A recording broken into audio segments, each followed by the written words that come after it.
Nos hemos propuesto este punto de encuentro, el Salmo 23, una poesía en el que David compara su experiencia con Dios con la experiencia que él tuvo como pastor.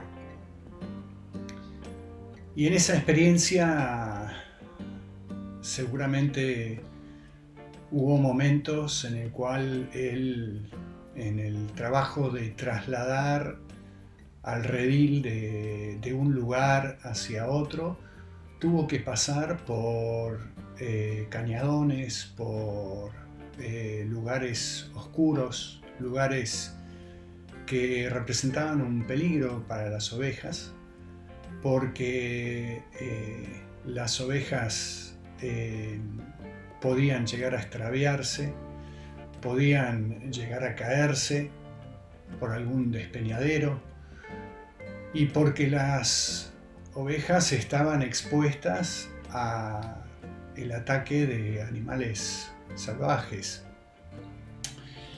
Entre las herramientas que David tenía para su oficio como pastor estaba la vara. Mientras él caminaba entre las ovejas, él podía estirar su brazo y con la vara tocarle el hombro a las ovejas para asegurarlas que él estaba en medio de ellas, que estaba presente. Podía usar la vara para defenderlas en el caso de que fueran atacadas, y llevaba también su cayado, con el cual podía atrapar la pata de alguna oveja que hubiera quedado atascada en algún lugar para rescatarla. Basado en esa experiencia, David refleja acerca de su propio peregrinaje y nos comparte este texto. Aunque ande en valle de sombra de muerte, no temeré mal alguno, porque tú estarás conmigo. Tu vara y tu cayado me infunden aliento. Y yo quisiera poner la mirada en esta primera palabra de este versículo, aunque. Quizás para entender más el sentido de esta frase, podemos apelar a otras traducciones. Por ejemplo, la Nueva Traducción Viviente dice: aun cuando yo pase por el valle más oscuro, no temeré, porque tú estás a mi lado. La traducción en lenguaje actual dice: puedo cruzar lugares peligrosos y no tener miedo de nada, porque tú eres mi pastor y siempre estás a mi lado. Quizás percibas la dirección en la cual me estoy moviendo. David podría haber escrito en el espíritu que a veces nos acompaña en la iglesia en este tiempo: no temeré mal alguno, porque no voy a pasar por el valle de sombra de muerte. Pero David no dijo eso, porque la experiencia misma de la vida le había mostrado que hay tiempos de alegría, que hay tiempos de celebración, pero también la vida nos trae momentos de sufrimiento. Afirmar entonces que habrá tiempos en el cual vamos a pasar por el valle de la sombra de muerte es alinearse con lo que la misma palabra nos enseña.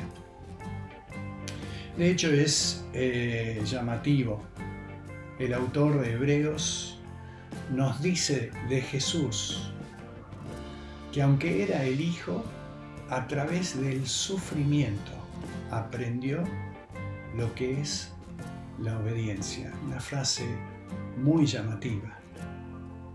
Y el profeta Isaías, en esa gloriosa descripción que hace del Mesías en Isaías 53 y 54, llama a Cristo varón de dolores, experimentado en sufrimiento.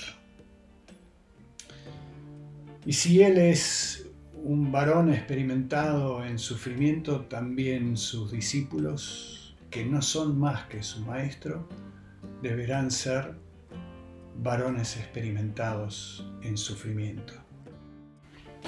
Jesús no escondió de sus discípulos que en la vida iban a experimentar dificultades. De hecho, Jesús, poco tiempo antes de partir, le dijo a los discípulos: les he hablado estas cosas para que en mí tengan paz. En el mundo tendrán aflicción.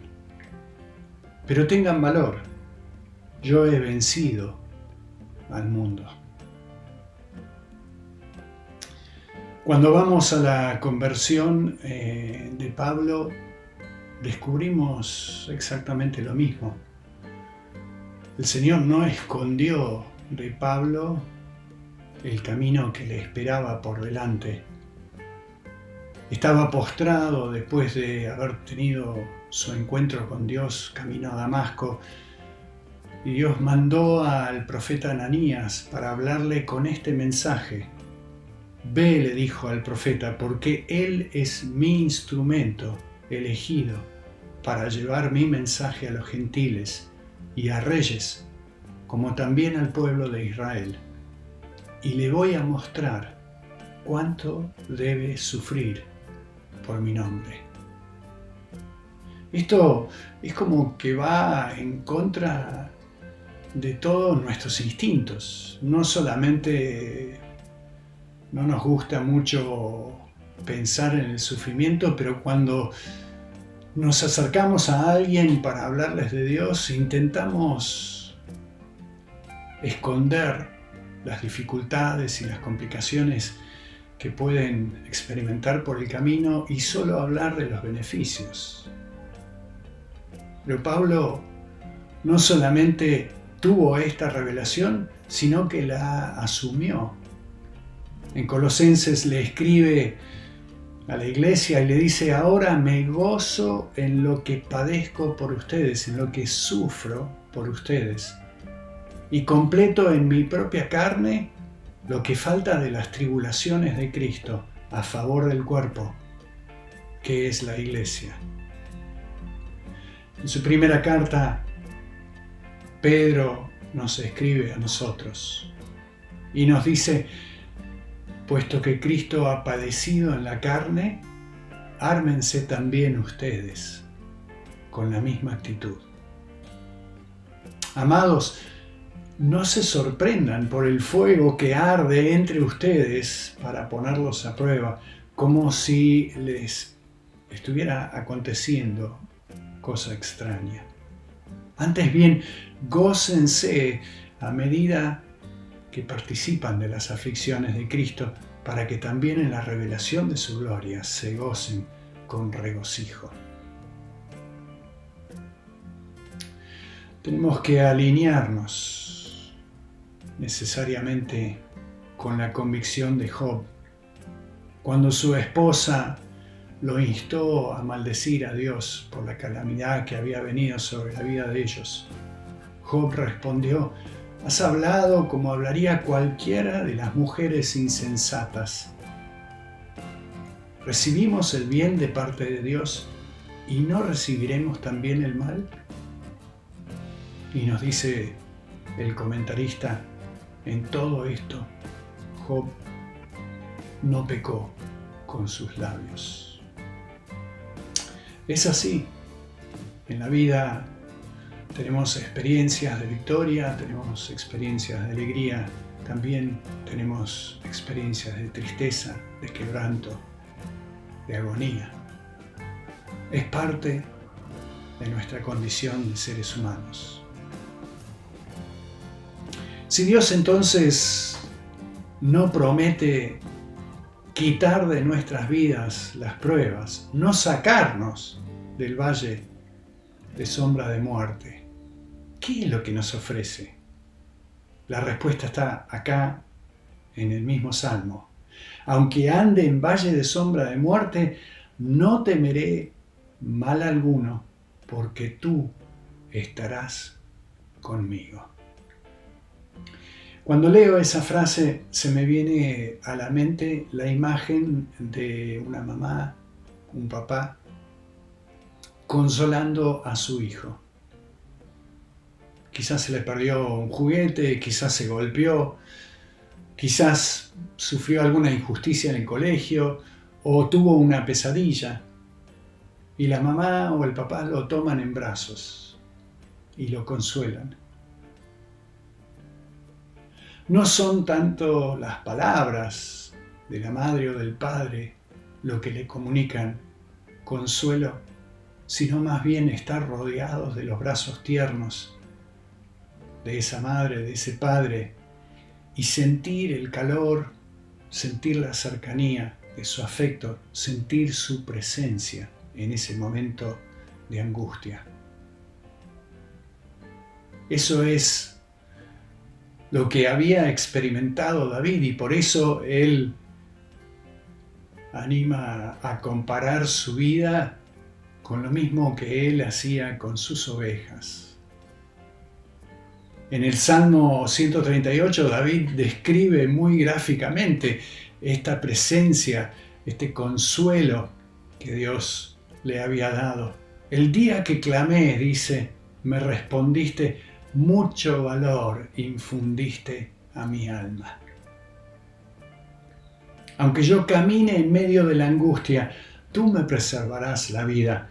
Contra la ira de mis enemigos extenderás tu mano y me salvará tu diestra. El Señor cumplirá su propósito en mí. Oh Señor, tu misericordia es para siempre. No desampares la obra de tus manos. Es así, amado.